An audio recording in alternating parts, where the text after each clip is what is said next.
Il est devenu, au fil des années, un credo chez tous les partenaires sociaux et pourtant, la vérité est qu'il reste et demeure un idéal qu'on peine à atteindre partout. La situation étant moins reluisante sur le continent africain, le travail décent promu par la communauté internationale est censé offrir la possibilité à tous les travailleurs de mener une vie digne et de répondre à leurs besoins essentiels. Mirage ou réalité en Afrique, nous le verrons sur ce plateau avec Adrien Beleki Akouete. Vous êtes secrétaire général adjoint de la CSI Afrique. Merci d'avoir répondu à notre invitation. Merci Gaëtan, c'est un plaisir de me retrouver chaque fois avec vous et débattre des questions du partenariat social. Monsieur Akouete, c'est quoi un travail décent, tout simplement? D'abord, lorsque nous parlons du travail décent, c'est une aspiration de tout homme. Tout homme veut avoir un travail bien rémunéré qui lui permette de s'épanouir. Donc la notion du travail décent, telle que conçue par l'Organisation internationale du travail, répond aux aspirations de tout homme, qu'il soit fonctionnaire, qu'il soit dans le domaine agricole, qu'il soit paysan, mais qu'il vive d'une manière décente de son travail. Voilà la notion du concept de travail décent qui est apparu dans le rapport du directeur général du travail en 1999 à la 87e session de la conférence internationale du travail tenue à Genève. Et les pays, c'était un appel qui a été lancé à tous les pays. Et vous savez que moins avant, un an avant ce travail, ce concept, et il y a un an après, il y avait les OMD. Donc c'est dans l'esprit de dire que l'homme doit être au centre de tout développement. Voilà le concept réel. L'homme doit être au centre de tout développement. Nous allons le voir dans le courant de cette émission. Conformément à la définition que vous avez donnée du travail décent, toute personne dans le monde devrait pouvoir avoir un emploi lui permettant de mener une vie digne, vous l'avez dit. Est-ce que sur le continent, il y a justement dans ce sens des progrès? Non, je ne pense pas. Il y a eu des progrès, c'est vrai, mais est-ce que nous avons atteint cet idéal-là? C'était idéal. Est-ce que nous avons atteint cet idéal sur le continent? Je ne suis pas sûr. Si vous voyez dans beaucoup de nos pays aujourd'hui, nous nous résumons au travail précaire. Ça existe dans beaucoup de pays. Nous nous résumons au travail précaire, l'économie informelle qui est devenue très florissante. Donc, est-ce que nous avons un programme de développement qui puisse permettre à ce que nous ayons atteint le travail décent? L'idéal qui est le travail décent, je ne suis pas sûr en Afrique. D'abord, l'agriculture est toujours paysanne. Nous n'avons pas un continent qui s'est industrialisé. Nous n'avons pas une promotion du secteur privé endogène, si ce n'est pas des succursales des multinationales. Donc, c'est une réflexion qui doit interpeller tous les Africains aujourd'hui. Alors, il faut atteindre ce niveau de développement avant qu'on ne puisse avoir un travail décent ou bénéficier de cet idéal-là sur le continent, vous voulez dire? Si vous n'avez pas atteint ce niveau de développement, comment vous pouvez parler de travail décent? Que chacun se mette alors à faire son travail dignement et vivre dignement de ce travail. Nous devons réfléchir, comme je le dis, et c'est pour cela que les organisations syndicales internationales et régionales se battent pour que le continent se réveille. L'agenda 2063 est un agenda, mais est-ce que nous avons les moyens de ces aspirations? Nous ne sommes pas sûrs. Quand vous prenez même nos institutions internationales, elles sont financées, nos institutions africaines sont financées de l'extérieur. Donc nous devons réfléchir aujourd'hui ensemble. Ce n'est pas une affaire uniquement des élites, mais c'est une affaire de la population de se dire où est-ce que nous voulons aller et définir ensemble cette voie pour atteindre cet idéal-là. Sinon, les remue-ménages que nous connaissons sur le continent continueront toujours. Alors, définir ensemble cet idéal, n'est-ce pas ce qui est contenu dans cet agenda 2063 de l'Union africaine? C'est pour vous une illusion? C'est pas une illusion, mais tout ce qui se fait sans moi est fait contre moi. Est-ce que la population africaine, les élites et ceux qui sont concernés par cet agenda 2063 ont été associés à ça? Un. De deux, est-ce que l'agenda 2063 a créé les conditions d'un vrai développement harmonieux et inclusif dans nos pays respectifs? Enfin, trois, cet agenda va être financé par qui? C'est la trois questions qu'il faut se poser. Si l'agenda doit être financé par les Africains, pour les Africains, on aura gagné. Mais si l'agenda doit être financé par des institutions internationales, cet agenda n'aura que les désidératas des institutions internationales. Voilà la réalité des problèmes que nous avons sur le continent. Et le continent, pour vous, n'a pas encore les moyens de sa politique de développement. Prenons par exemple l'Union africaine. L'Union africaine est financée à la fois par l'Union européenne et les États-Unis, de temps en temps la Chine. Le siège même de l'Union africaine a été construit par les Chinois.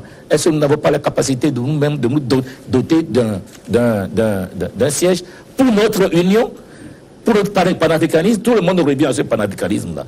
Donc le travail décent est un idéal. Et cet idéal, si nous voulons l'atteindre, il faut nous battre. Il faut nous mettre au travail sérieusement pour que cet idéal soit atteint. Pour que chacun se retrouve en tant qu'Africain fier de lui-même. C'est ça.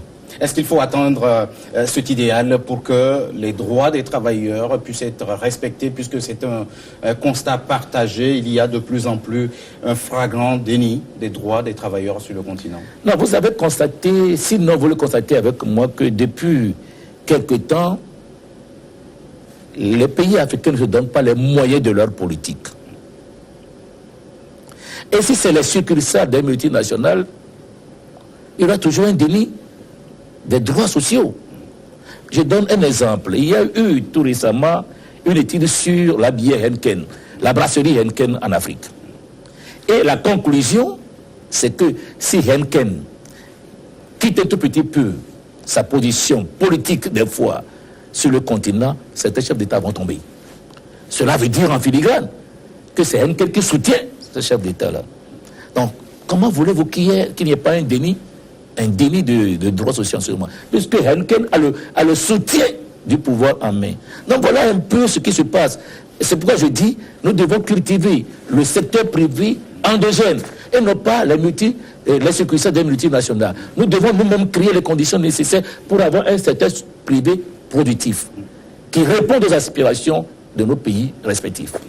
Comment se présente pour vous à ce modèle de secteur privé auquel vous rêvez, M. Akwete? Je ne rêve pas. Non, ce n'est pas un rêve. Mais il faut toujours rêver pour arriver à faire certaines choses. Ce n'est pas un rêve.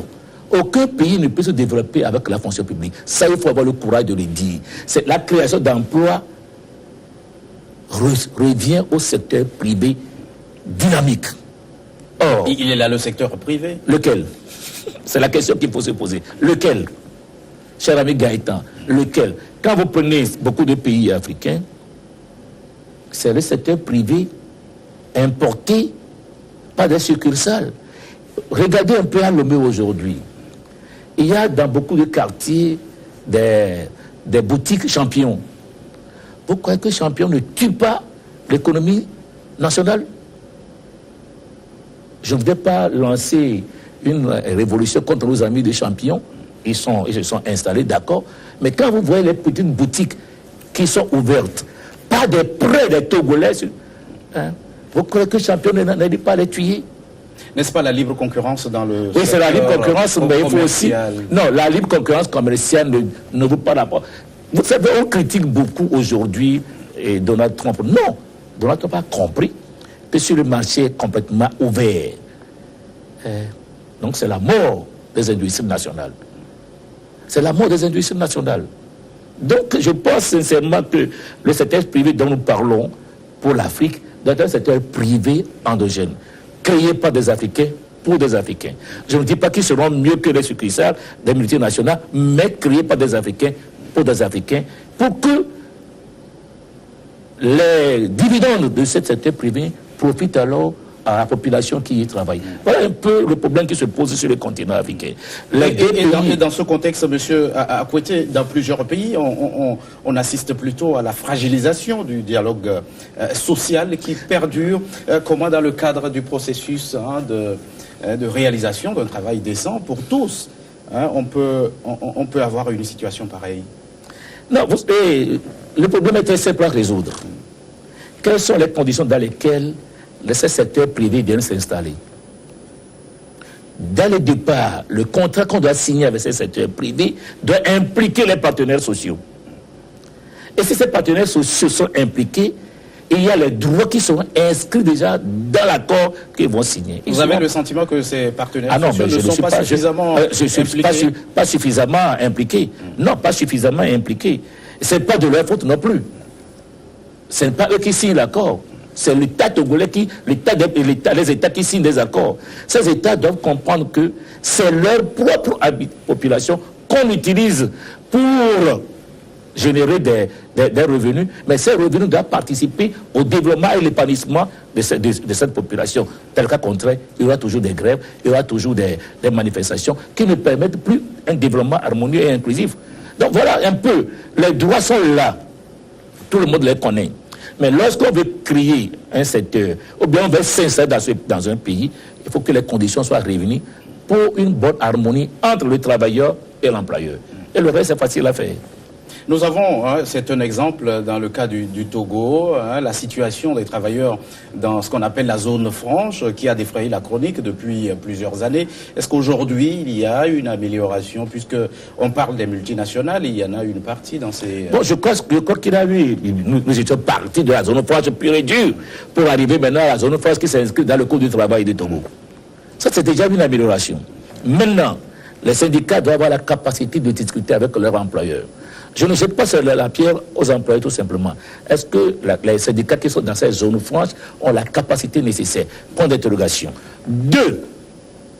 Quels sont les contrats qu'on a signés avant que l'entreprise ne soit installée sur le territoire togolais dans la zone franche? Si nous avons migré de la zone franche pure et simple vers une zone franche sociale en tenant compte du Code du travail, je pense que on doit revoir l'accord qu'on a signé pour l'adapter aux réalités du temps et faire en sorte que ceux qui y participent, ceux qui y travaillent, portent leur voix. C'est ce que le travail descendit.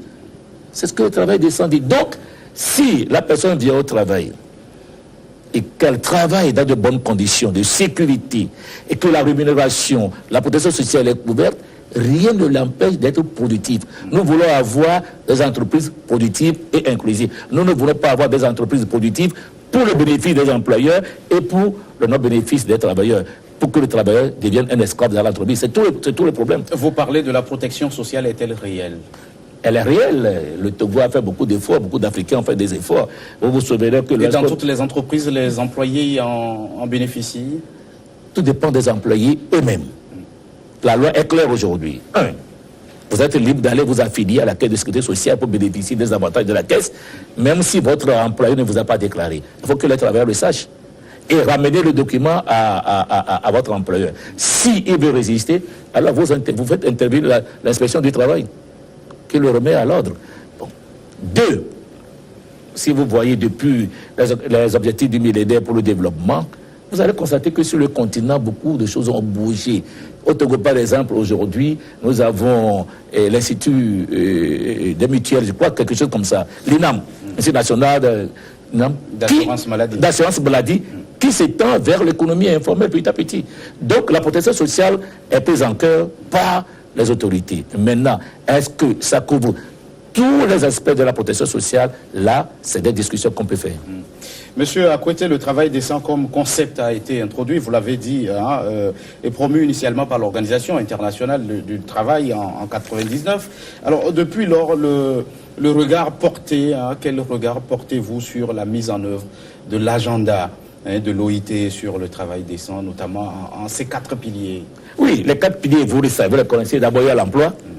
Et quand nous parlons de l'emploi, c'est pas n'importe quel emploi. Aujourd'hui, il y a de l'emploi. Mais quel genre d'emploi nous avons? Vous promenez un tout petit peu dans beaucoup de pays, l'emploi qui est le plus palpable aujourd'hui, c'est le taxi-moto. Dans beaucoup de pays. J'ai été même surpris que dans des grands pays comme l'Afrique du Sud et le Kenya, il y a des taxi-motos aujourd'hui. Donc ça veut dire que le problème d'emploi demeure. Mais pour pouvoir résoudre ce problème d'emploi, comme je viens de le dire, il faut créer les conditions nécessaires pour l'implantation d'un bon secteur privé, productif, inclusif à la fois. Il y a la protection sociale. Aujourd'hui, on peut mourir de palu facilement, alors que le palu n'est plus une maladie mortelle depuis des années, puisque si vous n'avez pas les moyens. Mais nous n'avons pas cultivé dans beaucoup de nos pays que lorsque nous travaillons, nous devons cotiser pour notre propre bien, pour notre santé. Dans les pays scandinaves, ils vont jusqu'à 60% de leur salaire pour ça. Mais est-ce que nous avons ces conditions nécessaires pour pouvoir participer à notre propre protection? Non pas seulement pour nos vieux jours, mais pour notre propre santé. Parce qu'il faut être en bonne santé pour pouvoir produire, et produire beaucoup, pour qu'il y ait des dividendes sur mon travail.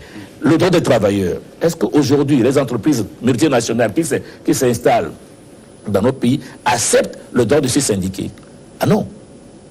Parce que pour eux, le syndicat, c'est des empêcher de tourner en rond. Non. Non. Enfin, il y a l'égalité ici. Il y a aussi le dialogue social dans les 4 piliers du travail décent. Vous savez, le dialogue social est un moyen de la paix sociale. C'est ce que beaucoup de gens ne comprennent pas. Lorsque 2 adversaires se parlent, ou bien 2 hommes se parlent, ils ne se cherchent plus la bagarre. Vous pouvez ne pas vous comprendre le premier jour, mais si vous continuez le dialogue, c'est pour cela qu'il faut installer dans beaucoup de pays les comités du dialogue social permanent. Je ne parle pas du dialogue social tripartite, mais du dialogue social bipartite dans les entreprises, permettant à ce que les employeurs et les travailleurs se retrouvent régulièrement pour discuter du problème de l'entreprise. Parce que le travailleur sait très bien, lorsque l'entreprise meurt, lui aussi il meurt. Il le sait. Donc il ne cherchera jamais à faire mourir l'entreprise. Mais l'employeur doit savoir qu'il n'a pas des esclaves qu'il traite comme il le veut, mais c'est des hommes qui apportent leur savoir-faire, leur corps, leur hobby, tout ça là pour apporter quelque chose à l'entreprise. En retour, il attend qu'il ait une bonne rémunération pour subvenir alors à ses besoins et réels. Donc voilà un peu ce que nous pouvons dire du dialogue social. Le dialogue social piétine. Pourquoi? Parce que les entreprises multinationales n'en veulent pas. Parce que ce n'est pas de leur avantage. Bon, puisque pour eux, s'asseoir, pour certains, s'asseoir et discuter avec les travailleurs, c'est se rabaisser. Alors que c'est des partenaires sociaux. L'employeur apporte ses moyens, mais le travailleur apporte aussi son savoir-faire. Monsieur Beliki Akwete, nous allons marquer une toute petite pause, le temps d'une nouvelle édition du journal sur votre chaîne.